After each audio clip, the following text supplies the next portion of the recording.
Assalamualaikum warahmatullahi wabarakatuh. Kembali lagi di channel Kisah Warganet. Di video kali ini, saya akan menceritakan sebuah cerita yang saya dapatkan dari akun Twitternya Acep Saifuddin. Cerita ini berjudul Petaka Dukun Santet. Seperti apa ceritanya? Tak usah lama-lama, kita ke ceritanya. Terinspirasi dari kisah nyata tentang seseorang lelaki yang suka membuat ulah, memantik permusuhan kepada banyak orang yang ujung-ujungnya menggunakan ilmu goib untuk menyakiti orang-orang yang dimusuhinya. Malam itu di sebuah kampung di suatu desa yang namanya dirahasiakan. Di dalam sebuah rumah berdinding bata merah yang tidak diplester, sedang terjadi suatu kepanikan luar biasa.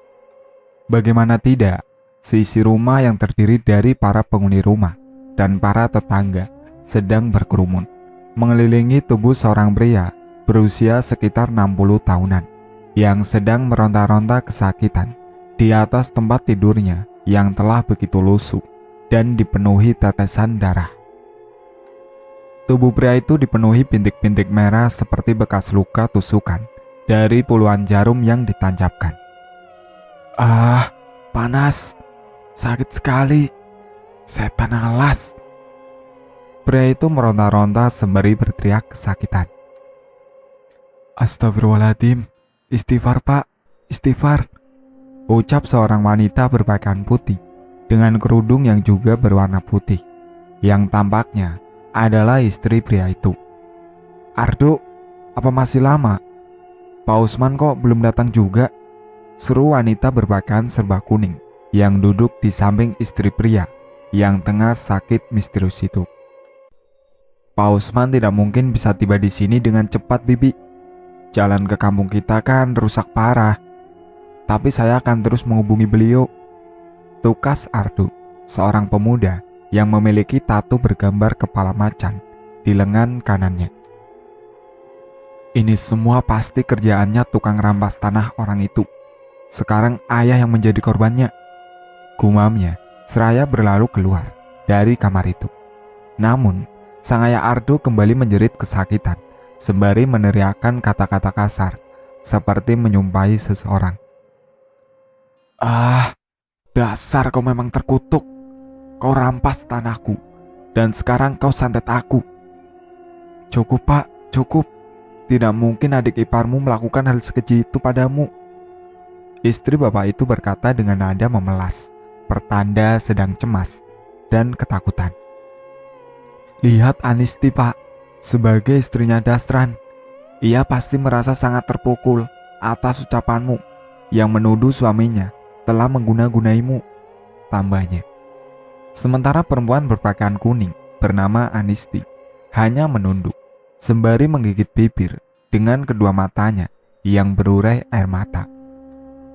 Sementara Ardo di luar hanya bisa memukul tembok saat merasa frustasi ketika mendengar ayahnya kembali meraung kesakitan akibat sakit yang ia duga karena diguna-guna orang.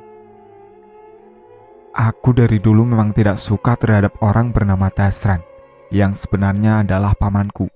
Ia berpakaian seperti seorang santri atau orang yang pintar mengaji, tapi dia suka menerima pesanan orang untuk mengirim teluh kepada target yang dipesannya. Aku sudah lama tahu itu," ucapnya saat ini di hadapannya ada temannya yang bernama Suhro. "Jadi kamu berpikir dia mengguna-gunai Pak Maklum?" tanya Suhro sambil menatap penasaran ke arah Ardo. "Lah, siapa lagi coba? 3 hari yang lalu Bapak bertengkar dengannya. Bahkan hampir saja Bapak menebas Dasran kalau saja aku tidak melerainya. Gara-garanya Dasran dengan sengaja memindahkan patok tanah miliknya yang berbatasan dengan tanah milik Uwa Usen. Gara-gara pemindahan patok yang memang disengaja itu, Uwa Usen jadi kehilangan hampir 100 meter tanahnya. Nah, Bapak menemui Dasran untuk menanyakan hal itu dengan baik-baik. Si Dasrannya malah menantang Bapak duel. Bahkan ia bilang akan memutuskan tali kekeluargaan dengan tidak mengakui ibu sebagai kakak kandungnya. Disitulah Bapak kalap dan hampir membunuh Dasran. papar Ardo panjang lebar. Suro manggut-manggut. Tanah pausan yang dimiliki bersama-sama dengan ayahmu. Aku memang pernah dengar kasus penyerobotan dengan modus pemindahan patok batas tanah yang dilakukan Pak Dasran. Ini bukan yang pertama loh. Sebelumnya Pak Dasran juga pernah merampas tanah milik Nenek Rutini. Ketika Nenek Rutini melaporkan kasus ini, besoknya ia meninggal dengan sebatang paku besar menyembul keluar dari mulutnya. Katanya mendukung dugaan yang dilontarkan Ardi. Kasihan Nenek Rutini, sudah hidup sebatang kara, dijahatin dukun santet lagi, tukas Ardo. Sepertinya itu mobil Pak Usman. Lanjutnya, saat melihat sinar terang yang keluar dari sepasang lampu depan sebuah mobil yang semakin mendekat. Mobil tersebut terlihat melaju tersendat dengan suara mesinnya yang meraung karena bannya menggilas jalan berlumpur yang licin. Kita sebaiknya bantu mendorong, Duk, ujar Suro, seraya dengan tergopoh-gopoh menghampiri mobil jenis MPV yang sedang kesulitan bergerak itu. Ardo segera mengikuti Suro. Mereka kemudian mendorong mobil Pak Usman sekuat tenaga hingga berhasil keluar dari jebakan jalan berlumpur itu. Terima kasih sudah membantu saya. Di mana rumahnya Mas Suro? Ucap Pak Usman setelah keluar dari mobilnya. Yang ini Pak, mari. Dan oh iya, ini Mas Ardo, putranya Pak Haji Maklum. Suro menunjukkan rumah Pak Maklum kepada Pak Usman, sekaligus memperkenalkan Ardo. Oh, jadi Mas Ardo ini toh orangnya, kata Pak Usman saat bersalaman dengan Ardo. Iya Pak, saya yang dari tadi sore menelpon Bapak terus. Maafkan saya jika sudah mengganggu Bapak, tukas Ardo merasa sungkan. Tidak apa-apa Mas Ardo. Ayo, saya harus melihat seperti apa kondisi Pak Maklum sekarang. Dan oh, Pak Usman terkejut saat mendengar suara teriakan Pak Maklum yang sedang mengalami kesakitan luar biasa di dalam kamarnya. Astagfirullahaladzim, ucapnya seraya bergegas menuju rumah Pak Maklum. Sesampainya di dekat Pak Maklum, tanpa berbasa-basi, Pak Usman melakukan upaya untuk menghentikan kesakitan dan penderitaan yang dirasakan Pak Maklum. Ia merapal doa serta meminta para hadirin untuk membaca ayat-ayat suci Al-Quran. Proses pengobatan berjalan alot dan menegangkan. Bagaimana tidak, Pak Maklum hampir mau menyerang Pak Usman jika tidak dicegah Suro dan Ardo yang selalu siaga di dekat Pak Usman. Akan kubunuh kau, Dasran keparat. Pak Maklum kembali bersumpah serapah di dalam penderitaannya. Beberapa menit berlalu hingga setengah jam pun lewat. Pak Maklum akhirnya berhenti meronta-ronta kesakitan setelah Pak Usman menyelesaikan ritual penyembuhannya. Tak lama setelah ritual selesai, Pak Usman menemukan puluhan paku berukuran kecil bergeletak tertindih tubuh Pak Maklum. Paku-paku tersebut dalam kondisi berlumuran darah yang mengering serta panas saat disentuh. Apa-apaan ini? Ucap Pak Usman setelah menemukan keganjilan tersebut. Benar dugaanku, Bapak memang terkena santet. Pasti Dasran pelakunya, geram Ardo setelah melihat paku-paku tersebut. Dasran, Pak Dasran yang suka menjadi pembawa acara di pengajian-pengajian di kampung. Itu tidak mungkin. Ia seorang yang tekun beribadah dan bersahaja. Ia selalu berpakaian ala santri jika bepergian kemanapun, tukas Pak Usman dengan nada tidak setuju. Ardo tercengang mendengar perkataan Pak Usman. Bapak pernah mendengar atau belum tentang beberapa kasus yang menyeretnya kemeja hijau? Dia memang selalu menang di pengadilan. Juga kemenangannya selalu didahului oleh kematian orang yang menjadi lawannya, kata Ardo sambil menatap gusar ke arah Pak Usman. Cukup Ardo, kamu keluar. Jangan menuduh pamanmu yang tidak-tidak, bentak Bu Maklum yang adalah ibunya Ardo. Ardo terkesiap mendengar bentakan ibunya. Ia tidak mau beradu mulut dengan ibunya. Ia pun memilih keluar diikuti Suro. Waktu berlalu, 2 hari setelah kejadian di rumah Ardo, di suatu kebun yang memiliki berbagai tanaman buah-buahan. Di kebun tersebut terdapat sebuah dangau atau gubuk, yang di sana terdapat 3 orang perempuan yang sedang memilah hasil memetiknya di kebun itu. Ju, menurut kamu kriteria laki-laki yang layak menjadi pendamping hidupmu itu seperti apa? Apakah harus kaya, tampan, atau berwawasan luas dalam hal agama? Ujar gadis berkebaya warna hijau sambil memasukkan segenggam kacang iris muda ke dalam tas yang terbuat dari daun pandan yang dianyam. Semuanya oke? Semua yang kamu sebutkan, kalau 3-tiganya ada, ya sudah sempurnalah. Yang penting jangan laki-laki yang seperti Ardo lah, tukas temannya yang mengenakan setelan casual. Memangnya kenapa dengan Ardo? Apa karena dia berandalan? Tanya temannya yang lain yang mengenakan rok panjang berwarna hitam serta kemeja putih dan berjilbab warna hitam. Si gadis berpakaian casual terkekeh. Kamu tahu Ardo kan, Ren? Dia tuh tukang malakin sopir truk yang lewat sini. Jalan rusak jadi alasan bagi dia buat malak para sopir, katanya. Juwaria sepertinya suka mengawasi Ardo ya. Diam-diam nih, ternyata suka merhatiin si pemuda bertato itu, tukas si gadis berkebaya hijau. Juwaria menepuk kening. Aku kan tahu kelakuan semua orang, entah itu yang baik atau yang jelek, termasuk kelakuan kalian berdua yang suka diem aja di bulan puasa, diem-diem makan di warteg di siang hari sampai nambah 3 piring, katanya sambil tertawa. Ye, dia bercanda. Ayo kita ketawa sekali saja, balas gadis berkebaya hijau.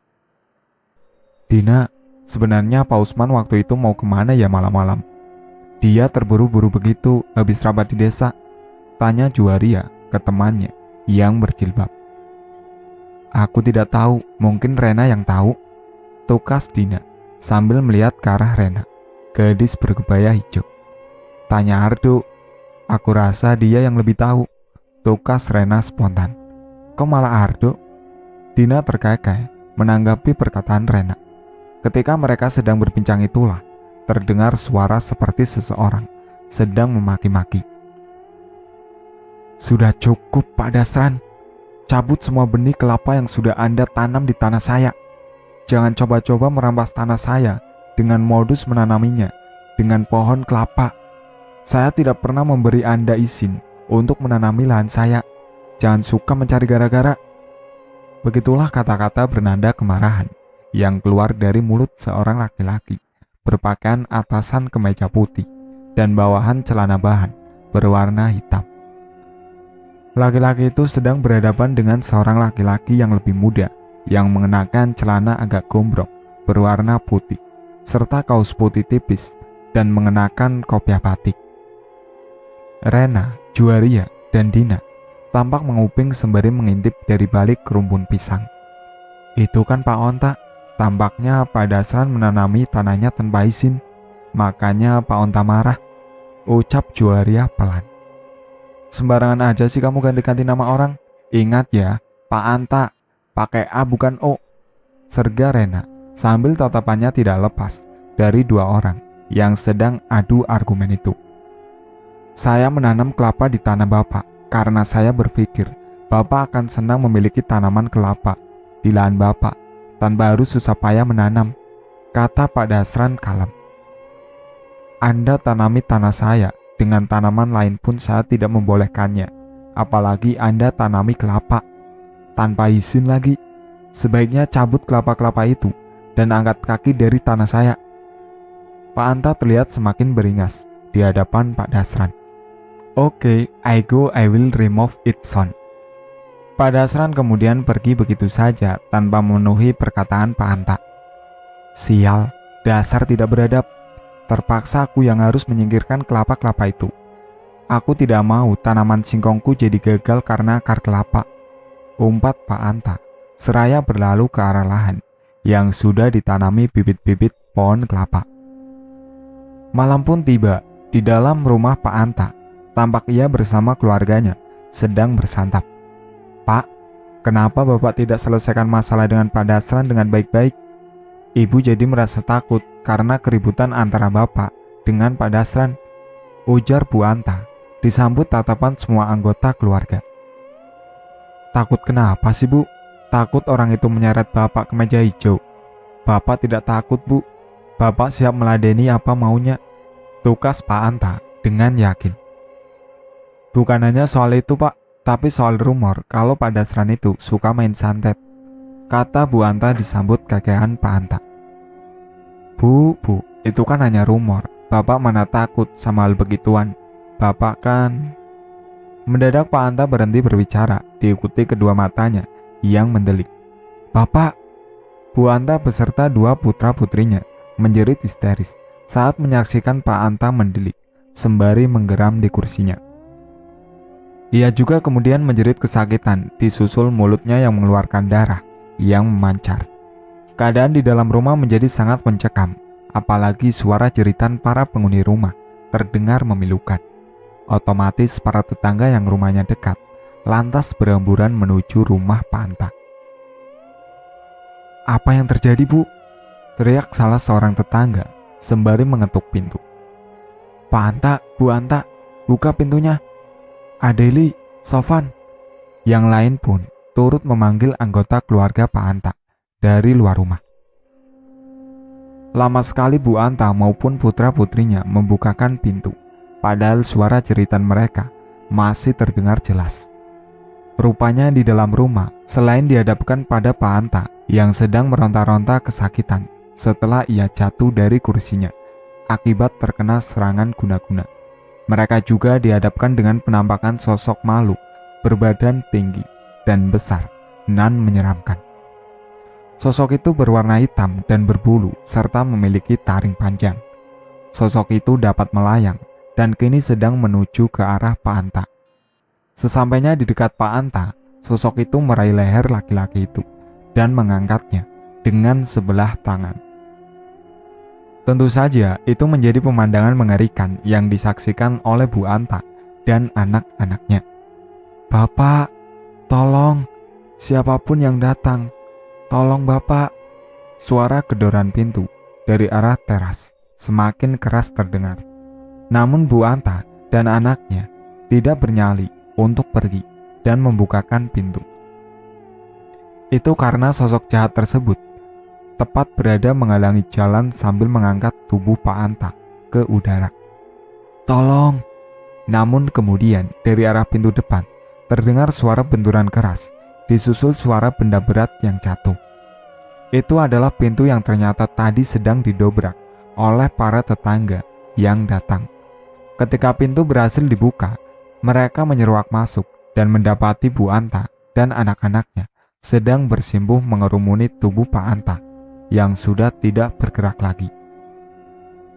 Tampak darah membasahi hampir sekujur tubuh laki-laki malang itu. Sial, kita terlambat, ujar salah seorang warga sambil menoleh ke arah Pak Usman yang turut datang bersamanya. Innalillahi, Pak Usman berucap saat mengetahui bahwa Pak Anta telah tiada. Saya benar-benar meminta maaf karena terlambat datang. Saya memohon maaf dengan setulusnya, Bu, ucapnya diiringi sak tangis Bu Anta dan anak-anaknya. Malam itu juga jenazah Pak Anta disemayamkan untuk kemudian dikebumikan di pemakaman umum yang berada di sekitaran masjid di kampungnya Pak Anta. Jadi ada sosok besar itu yang membuat ayahmu meninggal, ujar Pak Usman saat menanyai putra Pak Anta yang bernama Sofan. Anak laki-laki itu berusia antara 16 hingga 18 tahun. Sofan mengangguk mengiyakan. Betul Pak Ustadz, makhluk itu sangat mengerikan. Saya pikir itu hanya penampakan, tapi nyatanya makhluk itu bisa menyerang ayah saya. Ia mengangkat ayah saya hanya dengan sebelah tangan. Saya dan ibu sudah berusaha menyelamatkan ayah, tapi gagal. Makhluk itu sangat kuat. Ia menghilang begitu saja setelah ayah meninggal karena cekikannya, jelas Sofan sambil mengusap air matanya. Pak Usman hanya bisa mengucap istighfar. Ia tahu betul jika peristiwa yang menimpa Pak Anta bukan yang pertama, bahkan bisa dibilang yang ketujuh. Saya sudah mendapatkan informasi soal pertengkaran almarhum dengan Pak Dasran. Saya sudah mengeceknya dan benar, almarhum bertengkar dengan Pak Dasran karena masalah tanah miliknya yang ditanami oleh Pak Dasran tanpa izin. Ini bukan yang pertama. Pak Maklum juga pernah mengadukan masalah yang mirip dengan pelaku yang sama. Tampaknya saya harus bertemu Pak Darsan.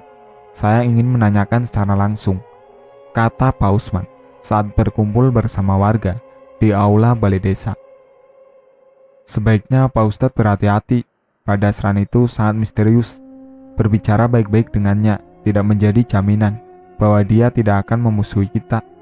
Intinya, ya Pak Ustadz harus tetap waspada, tukas salah seorang warga. Betul apa kata Pak Udran, Pak Dasran itu sangat misterius. Mungkin dia terlihat baik di mata orang yang baru pertama mengenalnya, tapi fakta bahwa dia selalu mencari gara-gara dengan warga yang lain menjadi perhatian serius bagi kita. Apalagi banyak kejadian warga yang pernah bersitegang dengannya mengalami sakit aneh, yang lebih tepatnya sakit karena guna-guna. Bahkan diantaranya ada yang meninggal, termasuk Pak Anta, timpal yang lain. Saya hanya mohon doanya, semoga saya diberikan perlindungan oleh Allah Subhanahu wa Ta'ala. Semoga masalah perseteruan para warga dengan Pak Dasran segera selesai, ucap Pak Usman. Amin. Para hadirin serentak mengucap lafaz amin. Pada suatu hari, Pak Usman mengendarai mobilnya melewati jalanan berbatu nan terjal menuju suatu wilayah di dalam desa tersebut, di mana di wilayah itu hanya terdapat 2 rumah saja. Itu juga salah satu rumah dalam kondisi kosong karena sudah lama ditinggalkan pemiliknya merantau. Sedangkan rumah lainnya terlihat cukup mewah dan rumah tersebut adalah rumah Pak Dasran. Kenapa Pak Dasran membangun rumah di tempat terpencil begini ya? Jalur ini juga buntu karena di depan sana yang jalannya menurun terdapat sungai. Tidak ada jembatan sama sekali di atasnya, ucap Pak Usman sambil memarkirkan mobilnya. Ia memang tidak pergi sendirian, ia ditemani oleh Jodar, tetangganya yang juga murid mengajinya. Saya kemari pernah 2 kali Pak Ustadz, saat nyasar waktu mau mancing ke sungai. Dan sekarang ini, tempat ini auranya sangat tidak menyenangkan Pak Ustadz, tukas Jodar. Pak Usman tersenyum, kemudian keluar dari mobil. Setelah mobil terparkir sempurna, Jodar pun turut keluar dari mobil. Assalamualaikum warahmatullahi wabarakatuh. Pak Usman mengucap salam di depan pintu gerbang rumah Pak Dasran. Hening, tidak ada jawaban. Pak Usman kembali mengucapkan salam hingga yang ketiga kalinya. Masih juga belum ada yang menjawab. Aduh, kemana gerangan Pak Dasran? Kenapa ia tidak juga menjawab salam?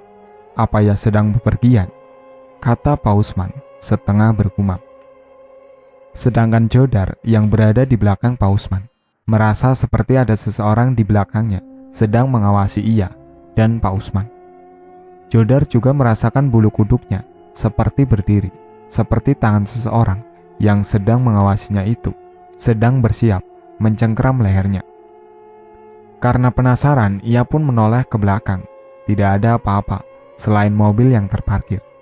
Saat membalikkan pandangan, ia terkesiap karena Pak Usman tidak ada di dekatnya lagi. Alih-alih Pak Usman, ia malah berhadapan dengan sosok perempuan berambut panjang, berpakaian gombrong, serba putih, serta mengeluarkan wangi bunga-bungaan. Ah! Jodar pun menjerit ketakutan saat melihat sosok itu.